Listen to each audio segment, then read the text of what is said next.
Soy Buchaina Al-Hadri, soy la vicepresidenta de Casa Marruecos. La verdad, las fallas es una de las cosas que más te atan a la terreta. Nosotros como mujeres de Casa Marruecos, como cualquier valenciano y valenciana, pues la disfrutamos desde el primer momento, participamos en todo, desde pues disfrutar los chorros, el chocolate caliente, disfrutar todas las fallas, los monumentos, nos encantan los fuegos artificiales. Es decir, que es una fiesta tan diversa que te ayuda a sentirte parte de la ciudad. No obstante, sí que nos gustaría que, sobre todo la parte de casal, las partes más cerradas, las comisiones, poder formar parte.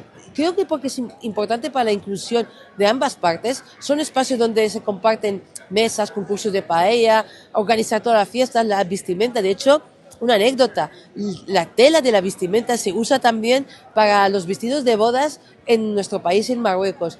Digo que hay tanto en común que esos espacios en las comisiones, si podemos compartirlos, muchos estereotipos sobre las mujeres musulmanas se quedarán en nada y encima generar una convivencia y una cohesión social que hoy más que nunca la necesitamos. Así que yo creo que nunca me lo hemos planteado, pero las fallas puede ser la mejor política para la inclusión social de mujeres migrantes en nuestra sociedad.